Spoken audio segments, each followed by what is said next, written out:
girls, I have found the best Monster Girl light novels with a little bit of help from my good friends at Bookwalker. Now, if you're like me, you're likely running out of space on your shelves for more books, but you also want to keep buying more books. So having an e-reader makes perfect sense, and Bookwalker is an online ebook store that sells digital manga, light novels and audiobooks from a wide amount of publishers.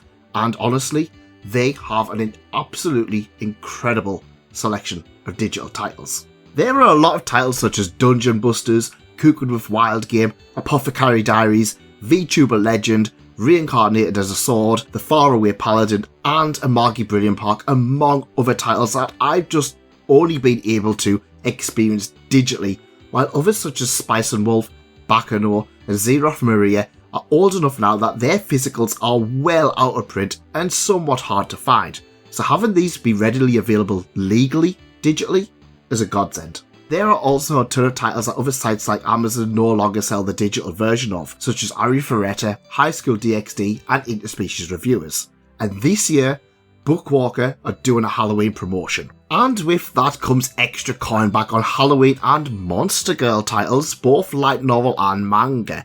These titles include the likes of Monster Musume, Miss Kobayashi's Dragon Maid, The Elder Sister Like One, The Ancient Magus Bride, ReZero, Goblin Slayer, and I've been killing slimes for 300 years and maxed out my level, along with just about every single title on this list. Coins or coin back or Bookwalker's points reward system. If you buy or pre-order a title, you'll get coins, and Bookwalker are very good at regularly boosting coin back so you can save up. Extra coin back means that if you make purchases, you get a bunch of coins to use as savings towards your next purchase. And these coin back promotions mean that you can buy a bunch of series, save up a ton of coins, and use those coins to pay for more. And then you get coins for buying those series and amass more and more and more and more. In short, spend £50 with 50% coin back and you get £25 worth of coins to spend on more light novels and manga. Can't say fairer than that. And I've got a nice coupon code for first time buyers. That's right, if you use the code lnguy, you will get 600 yen off your first order. You will also get 50% coin back. That's right, 50% coin back with your first order. This can only be used on English light novels and manga for first time buyers, and the code can only be used once, so make it count. A huge thank you to anybody who does use the code. It really does help the channel and it helps keep them lights on. And it also means that, well, I can completely reinvest in the channel. Everything I make off this channel goes 100% back into the channel itself. It might be a new light novel, might be new camera equipment, it might be something to keep things going. So using this code helps little small creators like myself, well, survive. For hundreds of years, man has been at the mercy of the Monster Girl. From the sirens and mermaids that would lure sailors to their death to beautiful female vampires that only want to suck your blood. But in anime, Monster Girls have quickly become a popular genre on their own. This is very much thanks to titles such as Monster Musume, which pretty much broke down the walls and barriers and popularised the Monster Girl genre. Having the focus be on the girls themselves, combining the monster parts and essences and giving people a beautiful, yet somewhat sinister looking character. And speaking of Monster Musume, well, the very first title we're going to talk about is Monster Musume, Monster Girls on the Job. That's right, a spin-off light novel from the popular series, and this is a perfect one if you're starting from anime or from manga to jump into light novels. Written by the author of Monster Girl Dr. Yoshino Origuchi, this standalone novel brings all your favourite Monster Musume characters from Mia to Sue, Rhaenyra to Centaura, to even including some more minor characters such as Key, Doppel and Pult, and given all of them a variety of everyday jobs. This is an absolute treat for Monster Musume fans because all of your favourite girls are here, doing odd jobs such as being, well, a maid, a bartender, idols, nurses, what have you. There's plenty of stuff here, and what I did like about this one is that because they introduce so many characters, there are a lot of combinations that we don't normally see in Monster Musume. Monster girls in this series include lamia, harpies, slimes, centaurs, spiders, mermaids, and just about everything you can think of. It did popularise a lot of these tropes after all. Monster Musume, Monster Girls on the Job is a perfect introduction to monster girls in a light novel form. Fans are going to have a great time because, let's face it, all of their favourite characters are here. And what more can you possibly want except your favourite waifu? And for other people, it's going to have a lot of new content, it's going to have a lot of things that what make Monster Girls so darned popular. This is a really great introduction to light novels and Monster Musume. Really, really good choice. The next title is Monster Girl Doctor, and honestly, this one is one of my absolute favourites and an absolute must for Monster Girl fans. This title is now complete at 10 volumes with an extra prequel volume. Monster Girl Doctor follows the medical adventures of Dr. Glenn, who runs a clinic in the town of Lindworm where monsters and humans exist, with his assistant, Safi, a lamia. Being a doctor is something that I don't really see too often in manga anyway. Sure, we have characters such as Tony Chopper, and we have legacy titles such as Blackjack, but really, a doctor being the main focus is very uncommon, so this is somewhat unique, and the fact that we have a fantasy world and a monster girl series, which is obviously doctor stuff, that's something quite unique. And you know what? This is absolutely perfect for those who love ecchi, because as you can imagine, everything is very clinical. It combines how real-life species are treated in veterinary practices, all adapted to monster girls, and with lewd experiences to boot. It really felt incredibly well thought out in that aspect. How would you treat a centaur after a battle? What can you do for a giant with a cold? What about a harpy with vertigo? Do snakes make good assassins? Monster Girl Doctor asks all of the questions that you probably, well, didn't really want to ask, but it does a good job of it. Everything is well thought out and structured rather nicely. The series' strength comes in its world. While it feels required to have a set amount of lewd scenes in each volume, it doesn't necessarily come at a cost to the overall story, as it all feels rather natural in how it's done. The Monster Girls and Monster Girl Doctor focus on the likes of Lamia, Arachne, Cyclops, Centaurs, Mermaids and many others. And can we also just talk about how nice the artwork is on this one too? Zeton, you had your assignment, you've done it well. While we are here, let's talk romance as well. There is romance in Monster Girl Doctor. Of course, Dr. Glenn has a bunch of monster girls fallen for him because of course he does. Polygamy is legalized mid-series, so you can just imagine how things are going to turn out. You guys know how much I love world building in a series, and Monster Girl Doctor delivers that in spades. Everything has been thought out to make this a very convincing world. That's right, nothing feels too out of place. Sure, it's ecchi, but let's face it, that's what you're probably expecting. It does a very good job at what it wants to do. It's well thought out, it's structured very, very well, and, well, you get plenty of Monster Girl waifus because, hey, you can't complain too much about that.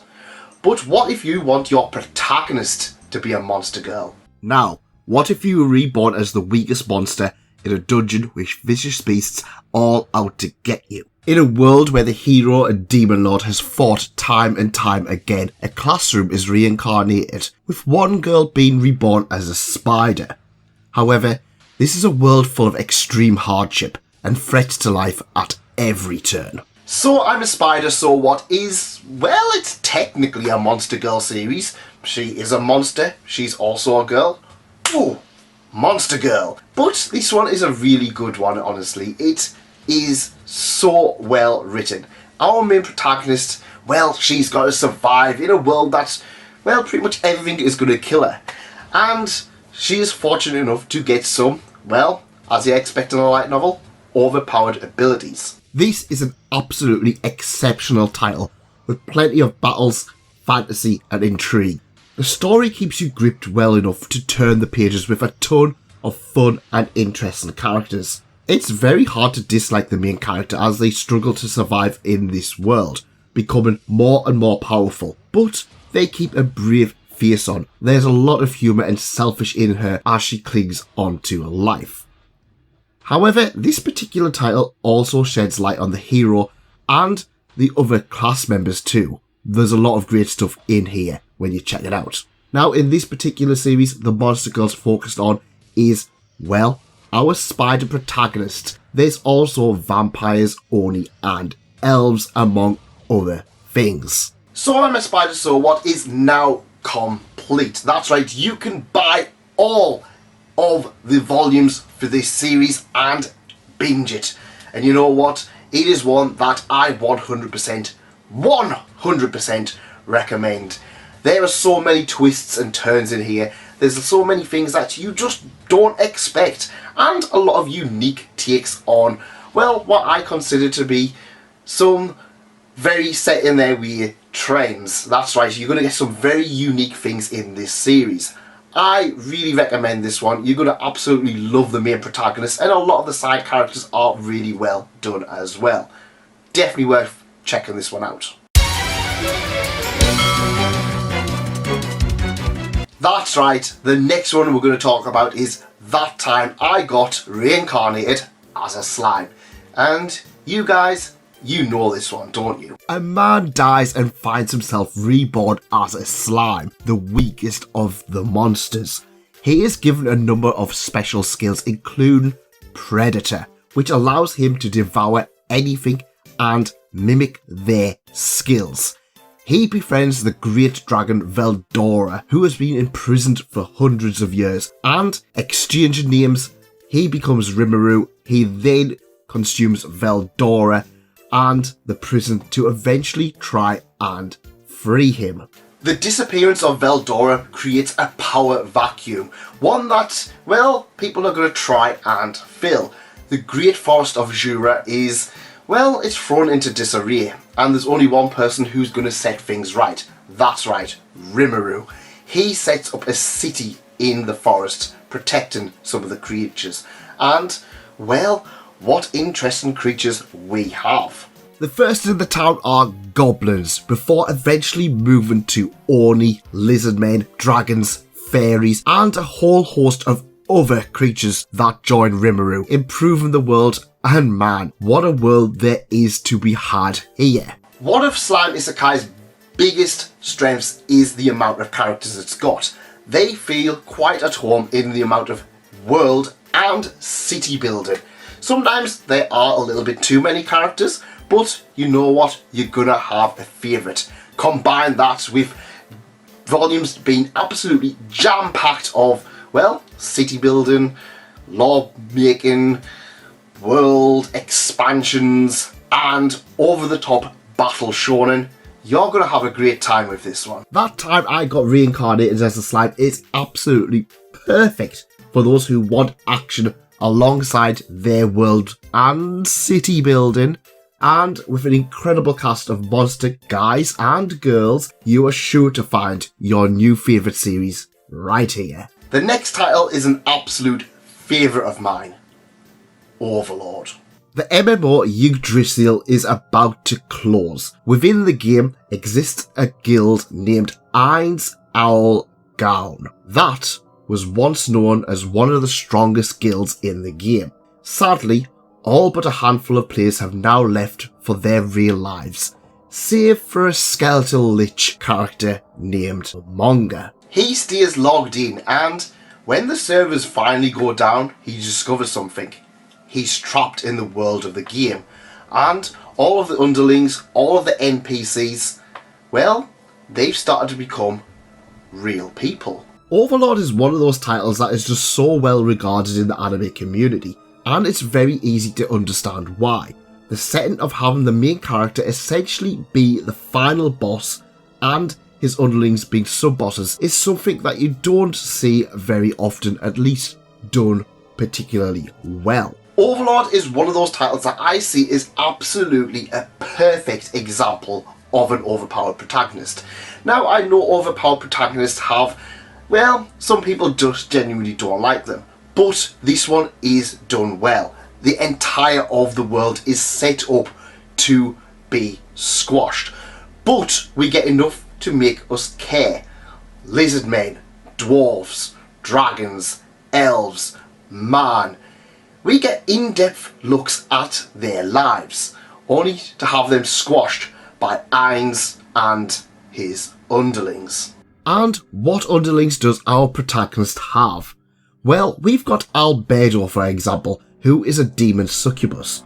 We have Shaltir the vampire, Cocytus the insect, a powerful group of maids known as the Pleiades, among many powerful others. What I love about this series is that all of the underling characters are genuinely evil. While our protagonist, he is definitely a human in this evil skin, being expected to be evil and having to be evil in order to essentially unite the world and make it better. It's a load of nonsense, but it works. Overlord is an absolutely fantastic title with a huge amount of world building that anybody who likes that kind of thing is going to be satisfied. It has a ton of enjoyable monster protagonists, or are they antagonists? And humans that, well, you just kind of want them to lose. It's a really great series. I 100% recommend you guys check it out sometime. Now, one of the things that is painfully aware when it comes to light novels is the inspiration taken from games like Dragon Quest and Dungeons and Dragons. So many series have the protagonist plonked down in what is essentially based off them games. Can't fault that. Both absolutely fantastic titles and well worth the hype. But there is another big franchise game that, well, we don't see many series plonk them down in there. Minecraft. Well, that's the premise for Survival in Another World with my Mistress. And if you are wanting a series where the guy ends up doing a little bit more things with his waifu than just kissing, then this one is for you. Survival in Another World with my Mistress focuses on the dynamic between our protagonist and his mistress. That's right, it's one that waves itself as being a little bit kinky. Our protagonist is dropped into a Minecraft world, you know what I mean. Blocks everywhere, mountains, weird things, a little bit like creepers.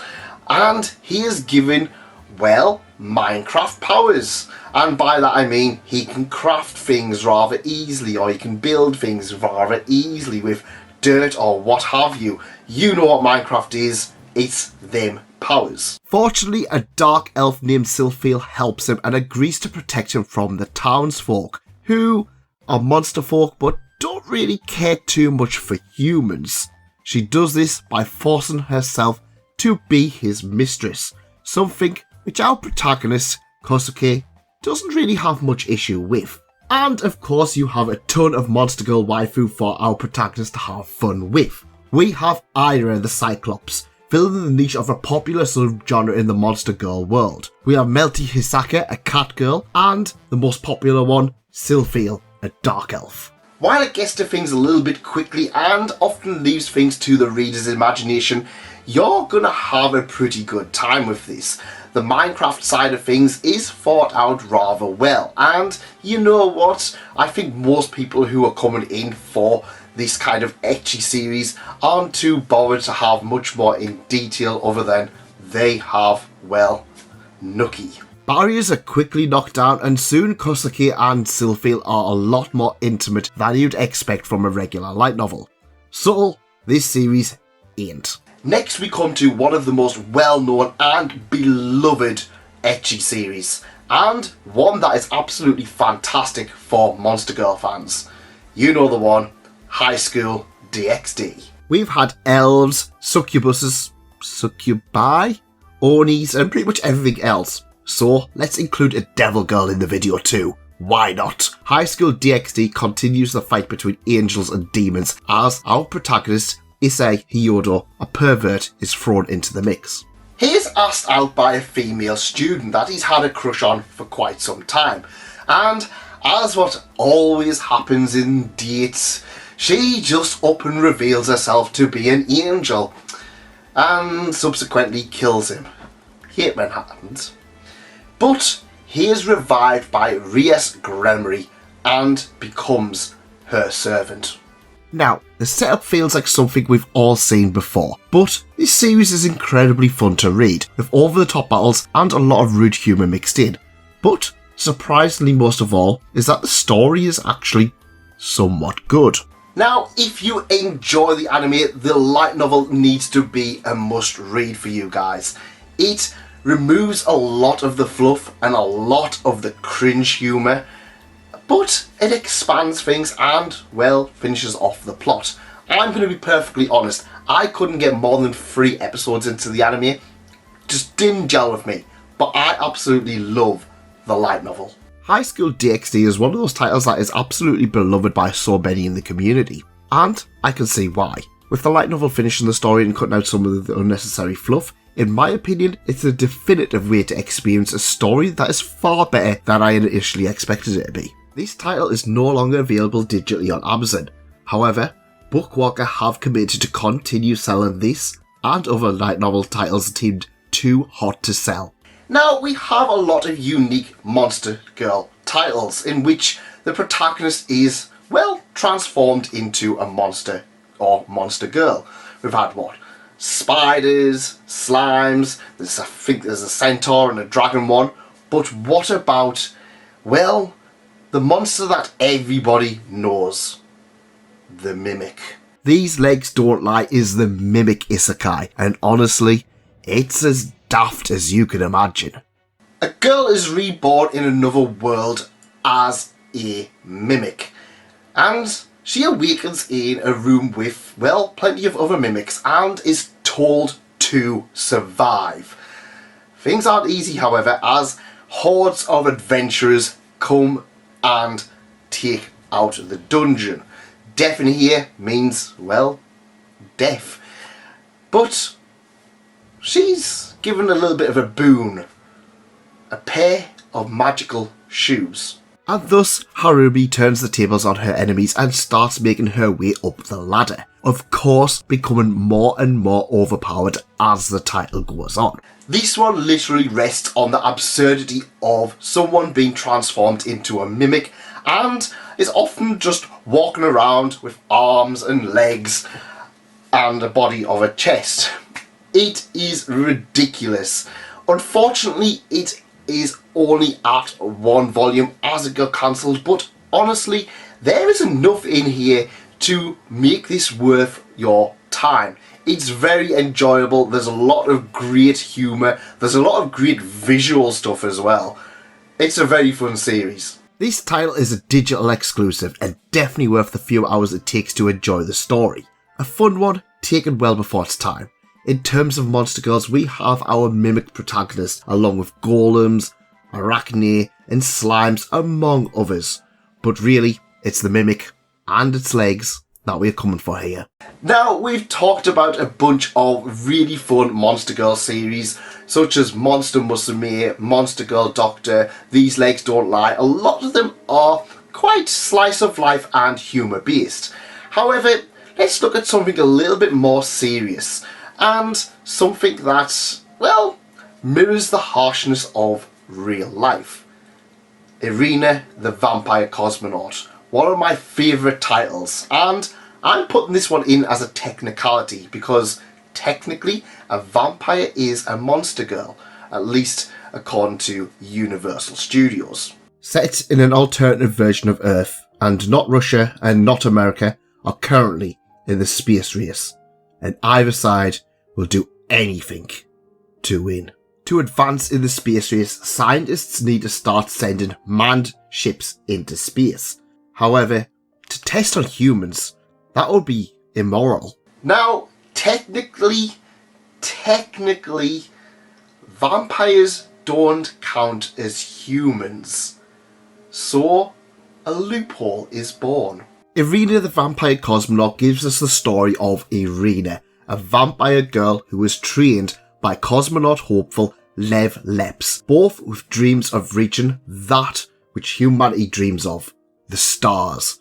In this gripping title, we see the darkness of man and how people will do anything they can to become part of history. This is easily one of my favourite light novels of all time. We don't see that much in terms of space when it comes to manga or light novels, especially when you exclude titles such as Gundam or the Galaxy Railways. Of course, we have fantastic titles such as Space Brothers, which is a perfect manga. But we're talking about Monster Girls. Irina the Vampire Cosmonaut just is one of my favourite light novels. It is so good. Irina, I feel horrible just calling her a monster girl, but hey, it's a technicality. I want to talk about Irina the Vampire Cosmonaut, and vampires technically count as monsters. But believe me, you will not be disappointed. An alternative telling of the space race. Very likeable characters, very lofty ambition of trying to reach space, and is only 7 volumes long. That's right, it's a short series as well. Do check this one out. It's really fantastic. Now, this wouldn't be a Monster Girl list without talking about that infamous Monster Girl series, Interspecies Reviewers, a series that was far too hot to handle for some companies. And yes, Interspecies Reviewers has a light novel spin-off. And the light novel spin-offs, they're actually pretty good. Interspecies Reviewers Ecstasy Days and Marionette Crisis are both titles that exist. And if you like Monster Girls, these things need to be on your list of things to read. Now, this is very much the same plot as the manga. And if you haven't read the manga, it's about a fantasy world where, well, succubus brothels exist. That's right, you can go to one of these brothels and essentially have your fill. The Interspecies Reviewers are a group of people who have the hard job of having to go to these brothels, sample them and review them to mixed results. It pretty much rests on this premise and is simply an excuse to, well, write basically hentai. But it's rather well done.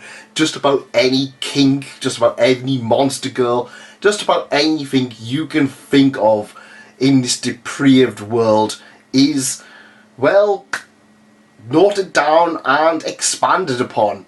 It's somewhat amazing for doing that. And the light novels follow this to the core, except it feels a little bit more in depth than what we would actually see in the manga. These are a bunch of short stories with an overarching plot that basically devolves into, well, what you would expect. And if that's what you want, you're going to have a great time with the Interspecies Reviewers. Not only the manga, but the spin-off light novels as well.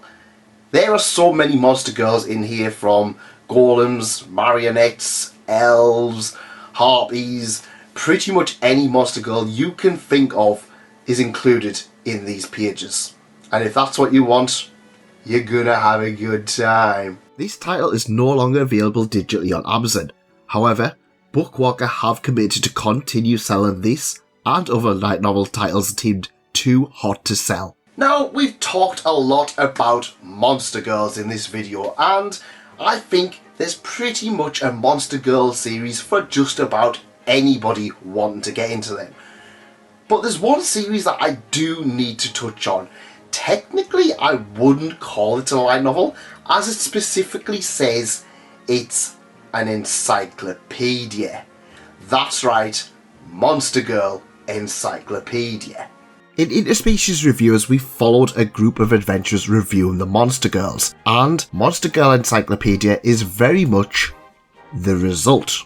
In a world where the succubus became the dominant monster, all of the monsters have, well, been transformed into monster girls.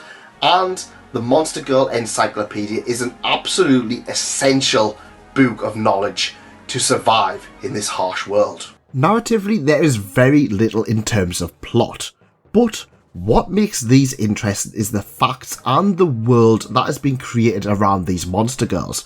Just about everything has been thought of. Anything you can think of that you need to know about a specific species of monster girl is in these pages.